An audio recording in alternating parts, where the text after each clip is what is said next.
and welcome to video number 10 of the Sculpt and Shred program. So what we are going to be doing today is I have for you an all body workout. We are going to start off with lower body. We have 4 exercises. We're going to do those twice through. So there's a lot of variety in this. So we're going to start with our lower body, work twice through. We then go into our upper body, twice through, and we are then going to finish with 4 core exercises twice through. So if you've done workouts like this before, you know that these just completely fly in. And doing that extra little bit of concentration, so working quite closely together, just cycling around, say, the lower body, that gives the lower body just that extra little bit of concentration and just works it that little bit harder. So do you want to see what we're going to be doing? We're going to be starting off with a squat and a press. So if you're using dumbbells, get them up to your chest. If you've got a barbell, overhand grip, just hold it at your chest. I find it more comfortable to hold my dumbbells like this. So you're going to go into a squat, just about hip width, shoulder width apart with the feet, toes slightly pointing out, core tight, sit into the squat. You're then going to go up, press right above the head, down again, and then push up. So with your squat, make sure that whenever you do your squat that you're not pushing the hips out like that, squeezing the glutes. It will not make any difference to your glutes, ladies, trust me. So you always keep the tension in the legs. You're going to squat, you're going to go up, core tight, press above the head, straight back down again, working through like this, that. Going up like that doesn't make any difference. If anything, it makes your form terrible, so please don't do it. It's not going to help grow your glutes, trust me. Right, that round done, we're going to go into stiff leg deadlift. So I think I've given the teacher points of a stiff leg deadlift so many times. Right, we go through the hips, not through the lower back. So you're going to stand quite closely, about hip width apart with the feet. You then push the hips back, getting that stretch right down the hamstring glute with a slight bend to the knee, and then up again. So at this point, my hamstring is really stretched. I can feel the stretch. I then drive up, squeeze, and again, you don't push out at the top. You sit into those glutes and those hamstrings and you really make them work.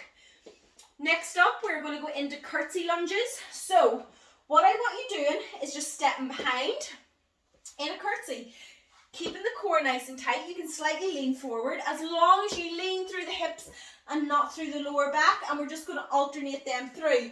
So I will show you the difference. If you lean through the hips, you're going down like that. My back is straight. If you lean through the back, you go down like that. It will take the tension off your glutes. It'll take the tension in legs. It'll make your back hurt. Please don't do that. So next up, we're going to do reverse lunges. So the hamstrings are really going to feel this. Same form again. Just stepping back, lunging through, and just working through like that, guys. Keeping the core tight. Get as low as you can with the legs. Try not to go, I never like to go too wide that you're like that. I always like to just keep a happy medium. You don't want to go too close either, that you're sitting into the lunge like this. You want to, just a nice balance between those 2 options. Again, you're not necessarily doing anything wrong if you do that, but I just find it's more effective if you just keep it in between the 2. Right. Next up, we're going to do push-ups. So those are our 4 leg exercises. We're going to do those twice through. We are then going to go into push-ups. So remember with the push-up, you're into that plank position. Core is in nice and tight. Make a wee bit more room for myself. Hands underneath the so your wrist is right in line with your shoulder, okay? As you lower down, the chest goes over the hands and you press up like that, working through. You don't want the hands out in front that you're going down like this. If you're down onto your knees, push up like that. It's exactly the same form even from your knees. So if you're on your knees, you want to keep the core tight. Always keep that core active. Lower the chest over the hands and push up like that. Again, to make it easier, if you have problems getting up and down off the floor, you can just go from a bench or a coffee table. I would recommend not doing it from the sofa because the sofa is quite soft. It can affect your wrist stabilizing, and if you've wrists like mine, it doesn't take much for them to go. So just be careful, don't be doing it on a soft surface, do it in something sturdy, hard and secure. Right, next up we got a bent over row. So if you've got your barbell, you're going to go overhand grip like this, drive up to the belly button. I like to keep it quite natural or neutral with the dumbbells, core in nice and tight, and you're going to drive up like that, just working through. So you want to stay quite nice and low and really make the back work. The further up you stand, the more you're going to be working the backs of the shoulders. So we want to stay low and just work through the whole of the back. Next up, we're just going to switch those dumbbells round, keeping the same form, and we're going to do an underhand row, just driving up, squeezing the glutes, or squeezing the lats and working through.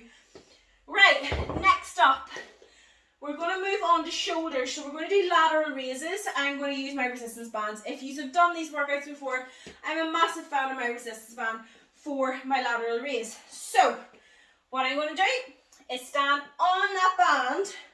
Make sure that your whole foot is on. You're not just putting it over your toes or it'll fly out and smack you in the face. And we don't want that. With a lateral raise, your elbow doesn't go higher than your shoulder, and your hand doesn't go higher than your elbow. You keep the arms quite straight out the side, and you just go up like that, working through. Just working right through those shoulders. Now, if you've got dumbbells, I would recommend going quite light with your dumbbells, and it's just out to the side like this, working through, down to the side. Don't bring them to the front and go out. Don't bend and bring them out, and don't have your hands up like that. So you're keeping the hands quite flat and just going out to the side, just up to shoulder height and down again. Right, next up we're going to do a bicep curl with a press. So it's more of a hammer curl really with it than a press, than a bicep curl. Oh my god, I can't even speak. So we're going to curl it up. You're then going to go into shoulder, and you're going to press, and then you're going to go down again, and you're not going to swing. It's going to be a dead weight and press. So from the front, down, elbows tight, getting that up, push up, working through like that. Now, if you have a barbell, overhand grip, up, press, down again, up, press, down again. That is your option if you've got a barbell. If you have resistance band, it is exactly the same. So stand on the resistance band. It's easier with handles. You're going to curl it up. You're then going to press down. It would be easier if I had handles and pressing right up. So that is your option for resistance band. Right, next up we have tricep kickback. So again, because I like a lighter weight, I'm going to use my resistance band. I'm going to stand on the resistance band, bend through the hips, elbows up nice and high, locking those arms in nice and tight, and you're just going to kick back, down to the side, kick right back again, keeping the tension the entire time right on the back of those arms. And last but not least, for the upper body, we're going to do bicep curls. So starting neutral at the side, you're then going to twist up and down, just working through, no swinging, just working right through the bicep like that. Now, after that, we are going to go on to our core. So we have a toe touch crunch first. So you're going to lie right down onto the floor. Legs up in the air. You're going to go up, touch the toes, working through, breathing through. Remember with core, you want that tension right on the core, and you want to be breathing up when you go up. So it's up, down. Getting that tension, curling that back round. You shouldn't be able to put your fingers underneath your back with core. That activates the tummy that little bit more. Right, next up we're going to go into a crunch. So you can rest your head in your hands. Lead with the sternum. You're not pulling your head up with your hands. So you're going up, squeeze the core, down, just working through like that, and just leading up with that sternum, squeezing through with the glute, I keep saying glutes, with the core. Next up we're going to do a dead bug. With the dead bug, the tension in your core is so important. If you don't have your core tense, you're going to find this incredibly easy. So You can put your hands in the air. If your neck is sore, simply rest your head in your hands. Do not be pulling the hands up, you're just resting your head in it. So at this point, core is tight, so you're curling round, keeping that tight. You're then going to extend the legs out, in again, and you're going to just work through like that, driving through with the core. And you should feel that, because your core should not be resting that entire time. And last but not least, we are going to go into a plank. So you want to keep the core nice and tight, and a nice tabletop with the plank. So from the side, if you can see a little bit better, nice and low. Elbow is in line with the shoulder, and you're pushing through the back, keeping that core tight, nice tabletop to your back. And that is what we're going to do. We're going to do that twice through. So you've got your lower body twice through. You then have your upper body twice through. We then have core twice through, and that is going to be 30 minutes, guys. So are you ready? Get the tutorial off, and I will see all you guys in the workout.